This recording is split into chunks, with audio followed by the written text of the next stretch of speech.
Welcome to another Glimmer of Hope podcasts.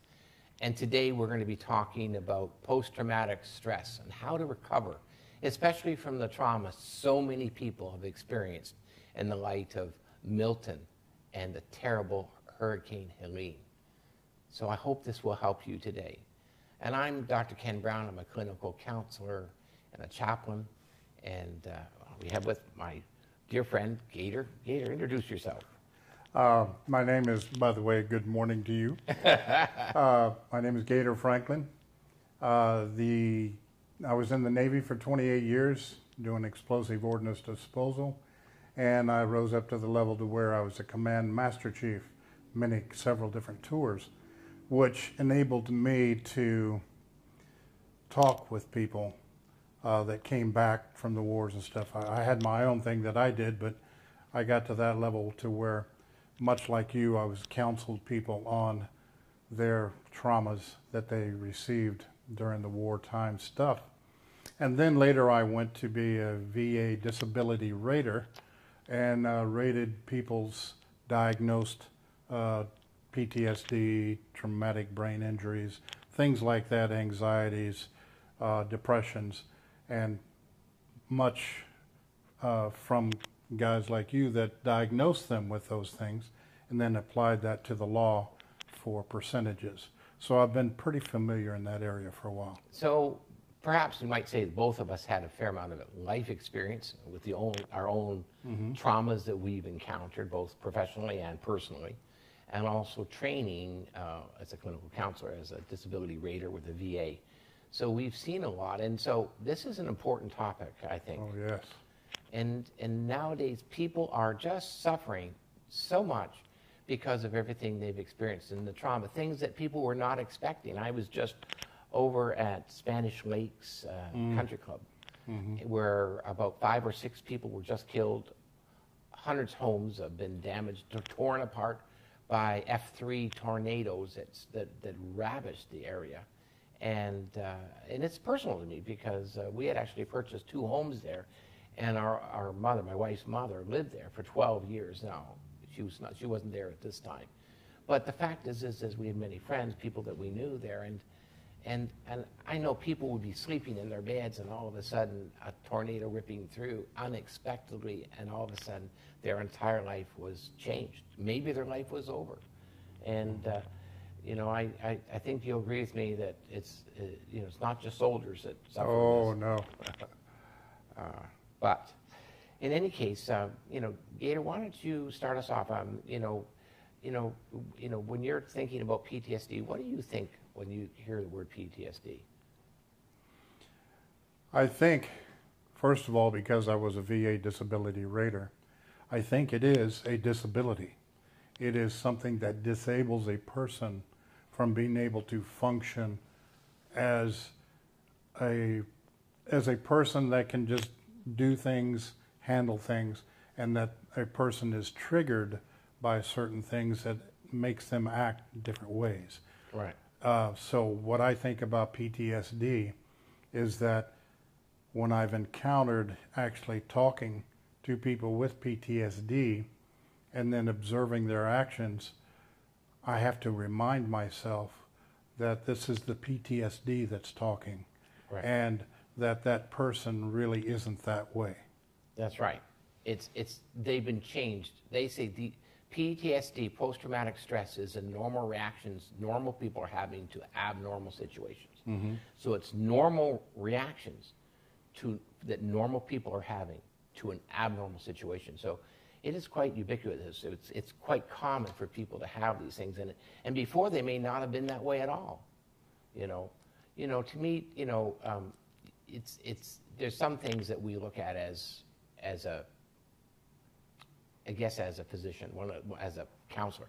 We kind of look at things, the fact that something actually occurred to them. There was a trauma, massive trauma that happened to them. And it could be that they experienced the trauma themselves. They actually saw the death. There was something that happened to them where they were actually blown up, they got injured. Or it could be someone that experienced it they were with people that it happened. It could be that you're getting post-traumatic stress just because your family members or close friends had it happen to them. Or it could be that you're a first responder, a soldier, police, fire, ambulance, emergency room attendant, a nurse, doctor, ICU doctor or nurse. And when you're on the front lines, what happens is you're experiencing repeatedly someone else's trauma. And not only that, you're experiencing the family that comes that are really, really concerned. So the first thing we have to know about PTSD is it's real. You just can't get PTSD from a television show by having a dream, by, hearing about it, But if you're actually on the site, if you're actually counseling people, you're actually visiting, or it actually happens to you or the people that you love, or you're in attendance, then it becomes real. That's the first thing that the DSM, the Diagnostic Statistical Manual that we use, says. It has to be actually something that actually is very real, not just something you hear about. The truth is, you're watching television right now, and if you're always on the television, watching the shows, looking at all the things, even though the DSM says you can't have PTSD, I promise you, if you're looking at those things all the time, you're feeding your mind, you're going to be feeding your anxiety. Yes. Anxiety is a fear. It's like a fire, and if you're putting wood in that fire is going to grow, and it's eventually going to have an effect. But for the sake of what we're talking about, generally they refer PTSD to people actually that experience it or have family or friends who are going through it. Mm-hmm. So that's the first thing. Yes. And the second thing is that it has an effect on you, and all sorts of effects. And, I know you're going to be asking me some questions, I think, on what does it do. So. Well, I know one of the things is that, one of the things that people say is that there's an avoidance that always happens. When a person has had a trauma, people want to avoid thinking about it. They want to avoid thinking about it. They want to avoid going to places that reminded of it. Yes. They want to avoid anything that is going to trigger the memory, because you want to avoid that memory. That memory is burning a hole inside of your head, and you don't like it anymore. Mm-hmm. You just don't want it to happen. You don't want to think about it. So this avoidance is one of the things that is very key. Yeah, and that, before I ask you this question, that avoidance often manifests itself, under my experiences dealing with it, in a flat affect. Because they avoid things, they actually become numb to reaction and stuff, which means that they can't act and interact in doing normal things. So that's also... And I think you're right. And actually, just like, some people, when they get depressed, they stop eating. Other people eat too much. Some people sleep all the time when they're depressed. Some people can't sleep at all. Some people, especially soldiers, warriors, first responders, they are dealing with, they compartmentalize so effectively that what they do is they break their emotional circuitry. So that flat affectism. Now, there's people that maybe have an experience with trauma that makes them hypersensitive, hyper-aware. So equally, there are some other people that become emotional mess. They can't, because they can't. So it is interesting that even how we respond is different. Like, just like we have different fingerprints. It's like we have different emotional signatures. And I think because you work with warriors, you saw probably most people in that are first responders and soldiers, they develop that flat affect. Yes. And what do they say? I don't have a problem. Don't they always say that? They all say that, and they go, no, I'm fine, send me back in. They just deny, and they want to go back to the field where they were. It was astounding. Well, anyways, so. Well, being we're talking about some of the symptoms. Right. I'd like to ask you, we talked a little bit about what PTSD is. And so now let's talk about some of the symptoms. So what are some of the physical symptoms of PTSD? So the physical symptoms, a lot of times people can't sleep.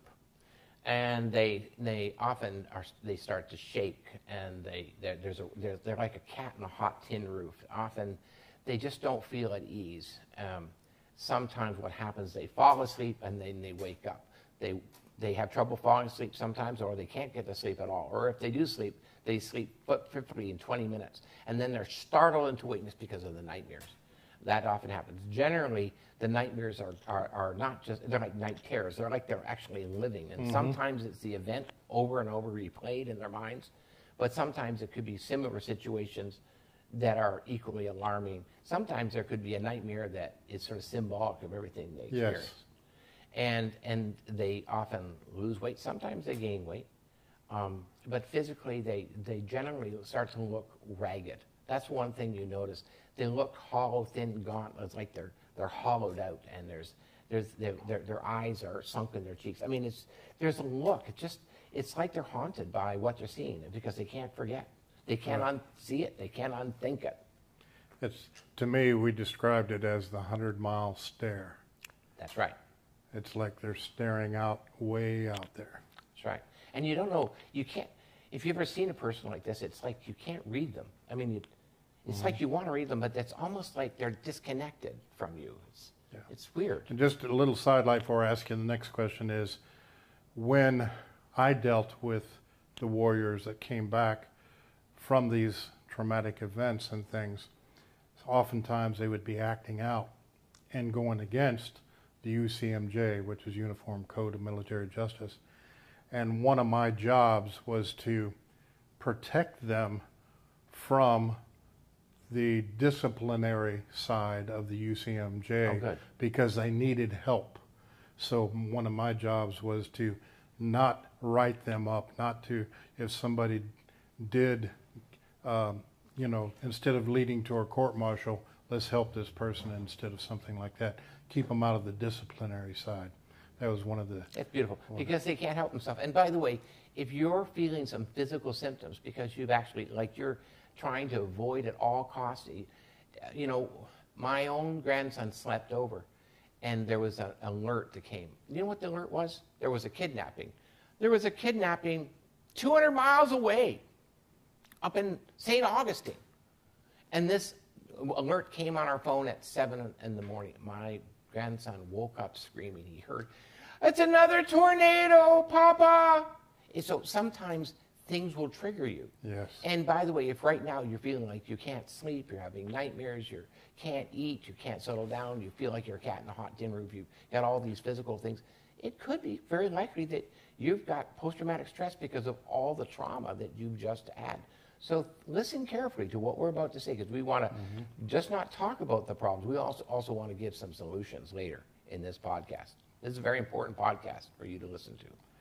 So those were some of the physical symptoms. What are some of the behavioral systems? Well, you had mentioned even about the soldiers that act out. Now, sometimes, people in the middle of, they do things that they know they shouldn't do. Sometimes they take risky behavior, they drive, they have survivor's guilt, they'll drive at insane speeds, do corners, drink to excess. They sometimes do things anything to escape the feelings. So sometimes they'll do drugs or alcohol, hook up with a random person sexually. I mean, sometimes people do things just to make the memory stop. They take risky behaviors, or sometimes their behavior is they become flat, they become dead, almost like they're comatose. They stay in their house, the door's locked, the window's closed, the curtain's drawn, the phone's off the hooks. I'm saying that they just disconnect, and so some of the behavior is quite alarming. And you'll see some of the way they're acting. You just say, "There's something not normal. Just something not normal. Dad is now monstrous." We often say that soldiers come home, but they're not really home. Sometimes police officers, fire department, they'll come home, but they're not home. They're home in body, but not home in heart and behavior. They sometimes are unusually angry and irritable. And so as a result, the family takes shelter because, their behavior is just off. And this may also be you. Maybe you just say, "I'm not myself. I just know I'm not myself after experiencing all this trauma." And that could also be a sign of PTSD. So we've talked about physical and behavioral. How about emotional? Well, emotional is where it's at. I mean, a lot of times, you know, with most people experience a tremendous amount of anxiety. Now, there's some people that are so emotionally disconnected they don't know it's anxiety, but most of the time they have you know, emotions that are up and down. We call it up and down like a toilet seat. Dr. Jekyll and Mr. Hyde. It's kind of like that, you know, the person used to be happy-go-lucky, and all of a sudden now they're miserable and sad and sullen. All of a sudden they used to be stable, you know, Mr. Congeniality or Miss Happiness and Mrs. Florida Sunshine, and all of a sudden they actually become as historically like a hurricane or a tornado themselves. It's like the trauma goes inside of them emotionally, and that turbulence of the trauma now is in their emotional makeup. Oh, yes. And you know, and so and once again, it's not their emotional signature. Generally, people are a certain way, but when they've gone through a life-changing trauma, remember, it's a normal reaction for normal people who have gone through an abnormal circumstance. This, you know, what just happened with people floating away, houses floating away, and Helene, with what happened in Milton, the floods, the tornadoes. These things are so monumental. Of course, it's going to have effects and changes inside of people's emotional state. So there can be, generally, I would say the most thing to look for is emotional oscillation, that a person's emotionality is off the chain. That's what generally you look at. I see. And they'll sometimes act out in emotional outbursts. That's right. Sometimes very strongly.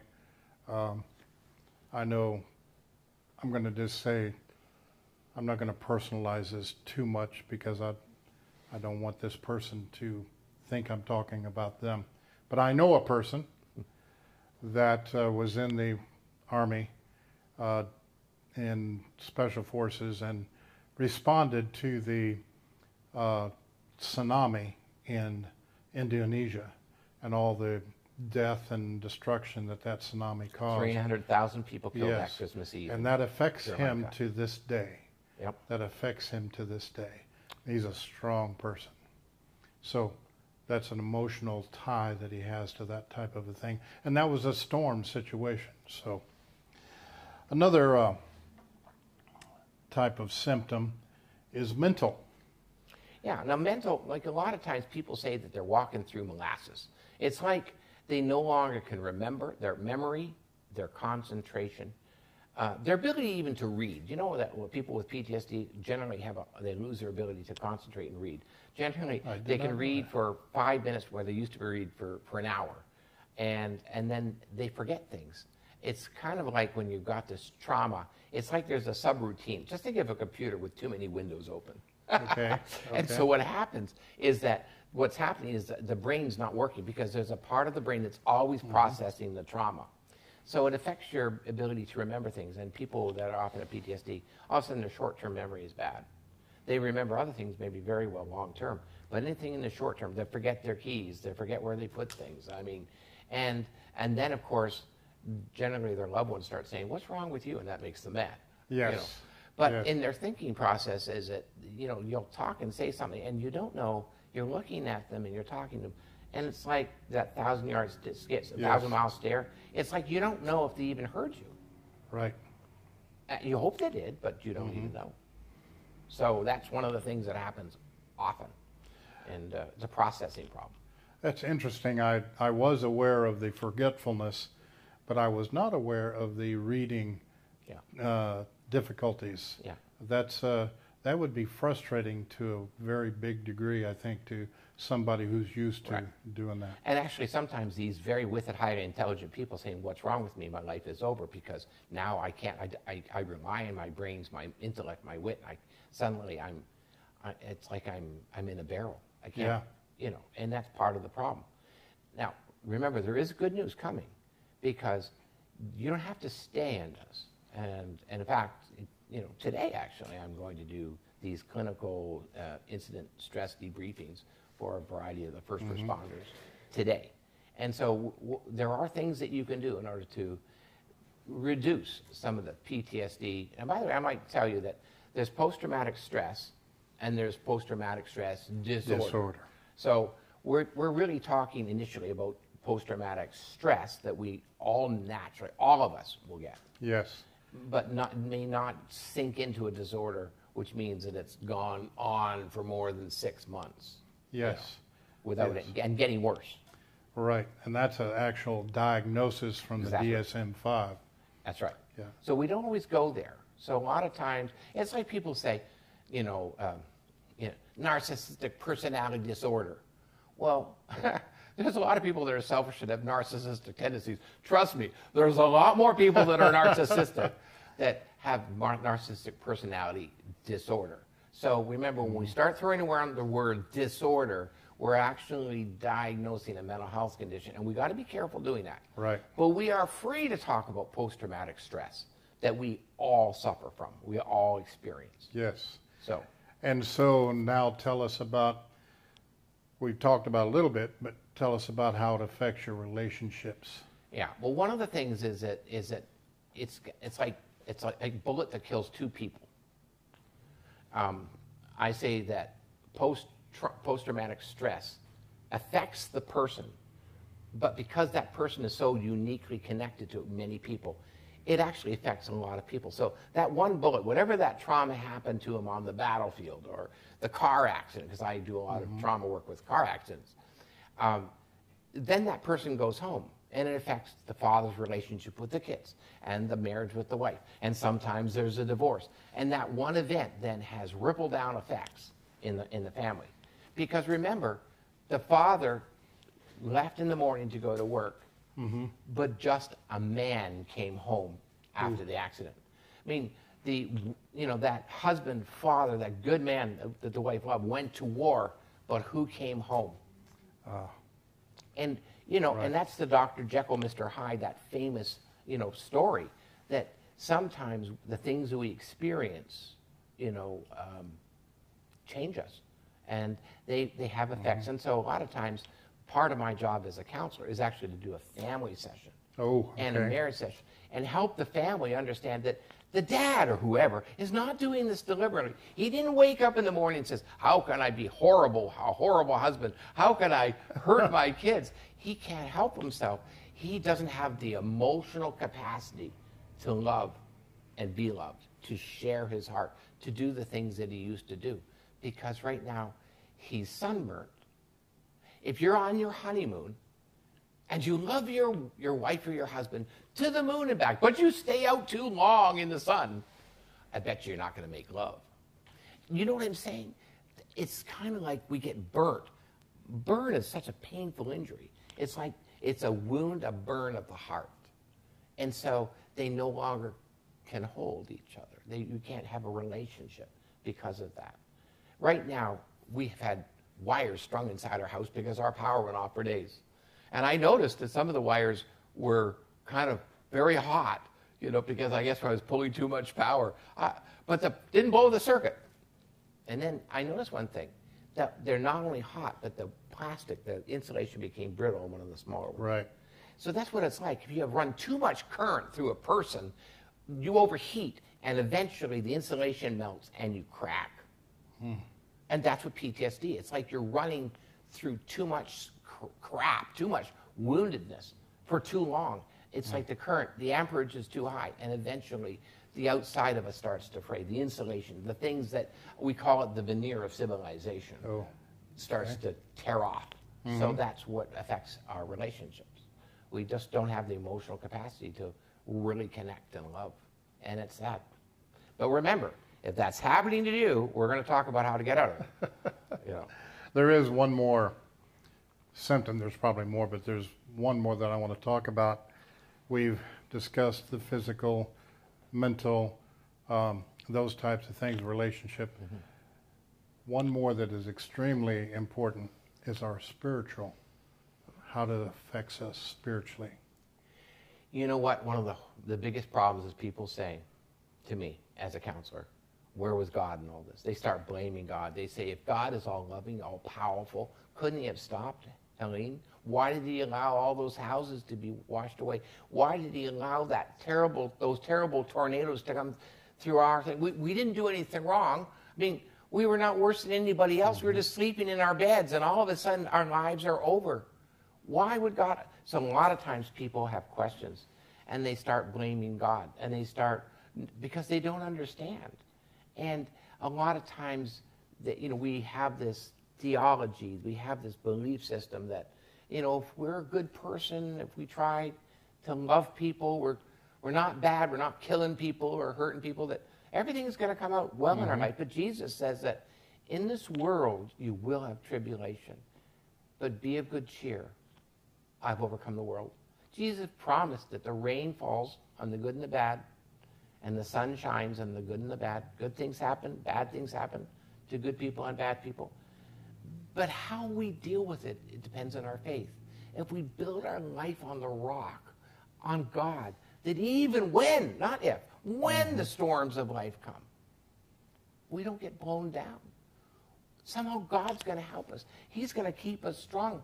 He's promised to, I'm with you to the end of the age. Even though the worlds fall apart and the mountains are being tossed into the sea, He's with you.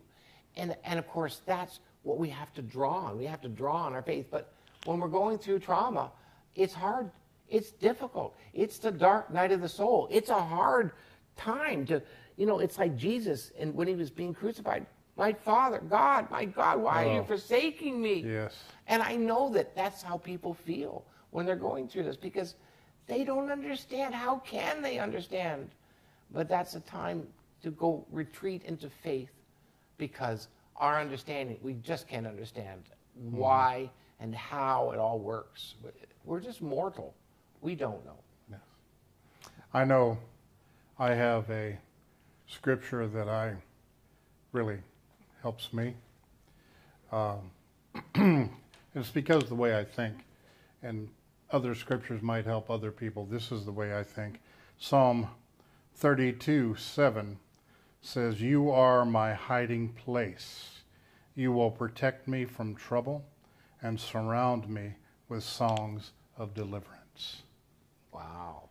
And to me, I take that and I go, He's my hiding place. I know I can go there.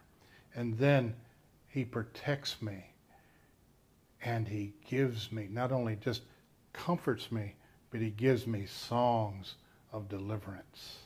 I can be singing His praises and saying, "Thank you, Lord, for delivering me." Right. That's a beautiful, beautiful song. I know that, we need to hide ourselves in Jesus when we're going through this. And let the storm go around us. I mean, and even if He takes us home, at least we're in Him. Mm-hmm. Yeah. So, now one person had said to me, go ahead. Well, I just also, we want to get into the discussion on, because you keep saying we're going to give you some solutions or give you some things. So I'd like to, what are some things that people can do if they have or experiencing some of these symptoms that we're talking about? Right. Well, the thing is this, is that no matter who you are, and by the way, post-traumatic stress is not selective. It doesn't matter. I've had Navy SEALs who've come in to see me, the hardest and the strongest cops, strong men. I've seen the best of the best, and I've seen other people that, are, they say we're emotionally fragile, and sometimes they're handling it better than so it's post-traumatic stress happens to everyone who goes through trauma. So the question is, what can these normal people do? Now, it's interesting how some people have a way of dealing with problems. People that are first responders initially try to compartmentalize. They try and Absolutely. stuff them. Absolutely. But did you ever notice there's only so much you can put under the rug? Almost so much you can push underneath the carpet. Matter of fact, I was hiding things under the couch once when we were having company, and someone sat down and the couch was tippy, like a teeter-totter. What? No, I'm just joking. But I think it's sort of like that. Yeah, I think of it as, okay, when I compartmentalize, I open up a door ready to put something in. I go, oh, there's something in there already. Oh, there's something in there. So there was an advertisement once, because I'm a counselor, about this counselor that this person was talking about all this, and there was these little bubbles, and I've got problems with my wife, and problems with my kids, and problems. So after the person left, he opens up his cupboard and he's trying to push these bubbles, and there's all these other bubbles into in his closet, and he's putting his back to it. But I think that's what people do. They try and compartmentalize, but that doesn't work. It only works a little bit. It works a little bit, and it's good, but it doesn't work forever. No. So first off, that's what people try. And then the second thing they try and do is they try and avoid. So the next thing they do is they try and avoid, and that's actually one of the signs. And if you try and avoid it, well, it's gonna pop out, and that's where these post-traumatic stress always has these adverse stimulus. It's kind of like these intrusive memories, and it happens this way. When you compartmentalize, all of a sudden it pops out. Maybe when you're sleeping in a dream, or it pops out when you're trying to relax, or it pops out when you see something. You're driving down a road and you see something that reminds you, my dear brother died, and I see my brother sometimes. Oh, yes. But it's not him, but it's someone that looks like my brother, right? And so sometimes you see something and it looks like the event. I had a person that had a police officer had a trauma on a road. It was a long time before he could drive down that road. They gave him back his gun. They put him back on the street, but they put him in a different zone because he couldn't be trusted to drive on that one particular street. And one day he had a call. Where? On that street. And he did well. He came in, he says, Doc, I did so well, I was able to go on that street and do the call. But the fact is we try and avoid things, but sometimes it leaks out. Sometimes it leaks out in intrusive memories, uncontrolled memories. And so, and then sometimes people try and forget. You know what they do? They drink. Unlike a lot of times people, especially first responders, they realize that drink works. Yes. No, it doesn't really work, but it seems to work. It seems like you can fall asleep and then you wake up. So remember, if you push it down there, it pops up somewhere. Remember, it's like a mushroom. You cut off the top of the mushroom, what happens? Pops up over here. But they'll try and forget by like maybe distracting themselves with TV or some people that have trauma never ever want to be alone. They don't want to have a panic attack, so they want to distract themselves with people. So they do that type of stuff. Most of the time, I think people want to get back to the game. They want to stay busy because if they can stay busy, they don't have to face it. Just brings a question to my mind for you. You are always helping people in this PTSD, anxiety, all these traumas. What do you do? Gator, great question. And apparently I was doing it wrong. Anyways, I was and have, in between my sessions and both in what I've seen in my professional life and as a former police officer and even as a first responder, because I visit sometimes the scenes, what I do is I know I can't hold it all in.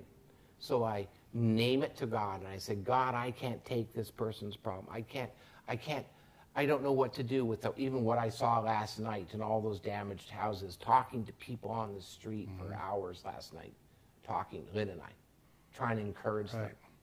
And I said, Lord, I can't take it.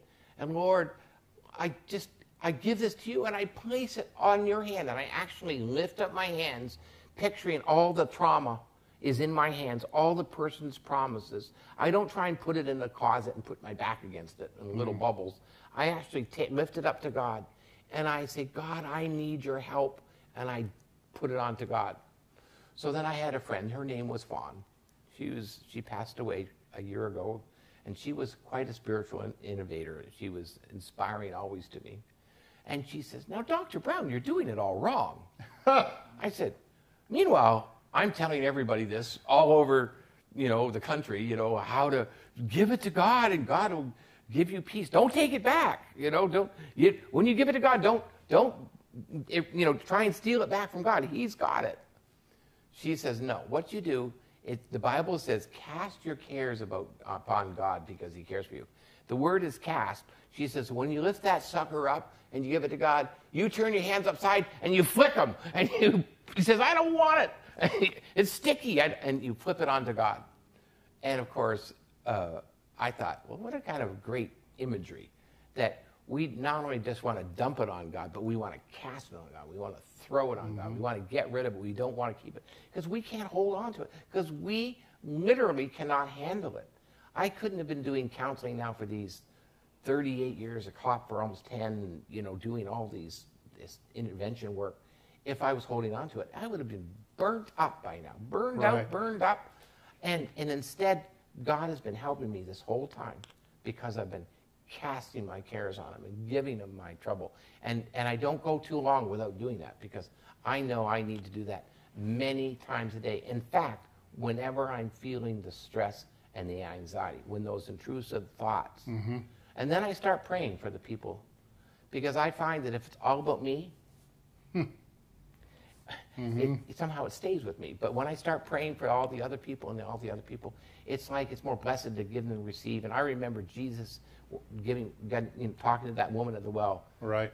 He had food that you know not of. I mean, God gives us sustenance when we start ministering to other people. So that's how I do it. And I know that really helps. Plus working out. Working out. I got to work out. I got to work out. I got to work out. Otherwise, it builds up on me.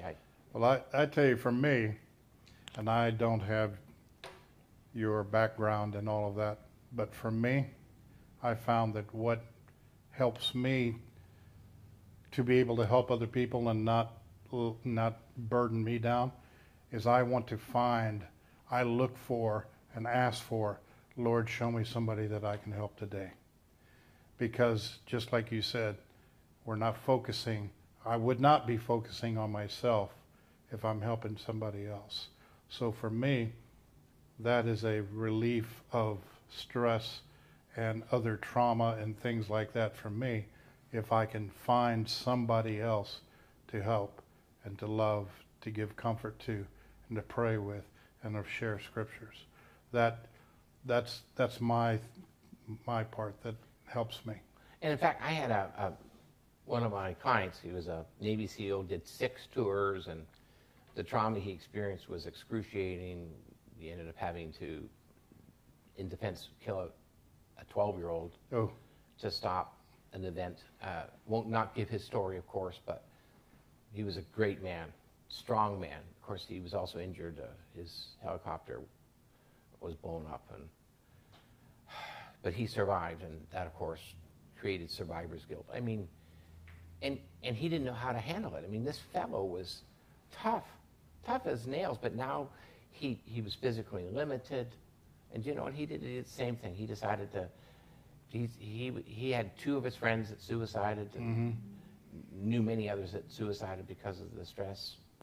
And so he decided to make it his mission to help his fellow soldiers. And so that he actually started working for an organization, and he started to thrive. Plus, he started to work out again. But in any case, but I mean, if you're listening to this, I mean, there's things that you can do. Whatever you do, don't drink too much. Reduce your caffeine. Try and get regular bedtime. Get exercise. You know, be busy, but not too busy. Get counseling. You might need to have some professional help you talk it through. And whatever you do, remember, it's normal.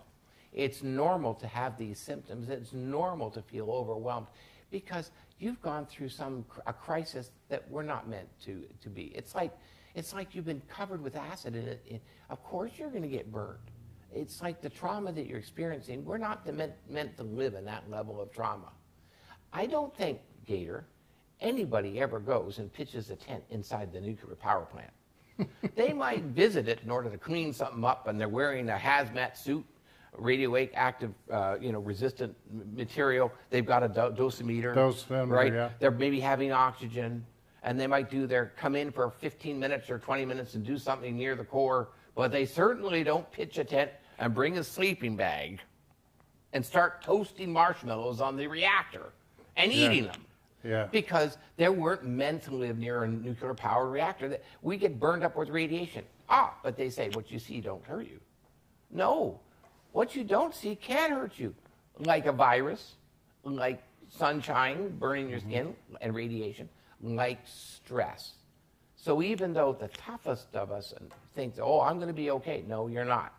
Because we're not meant to live in that type of stress. And if you've gone through all this trauma, of course you're not meant to live. And here you've just lost loved ones, you've lost your home, you're going through this trauma. This is why you need God. When I was a police officer, they used to say to me in Toronto, How can you possibly be a cop and be a Christian?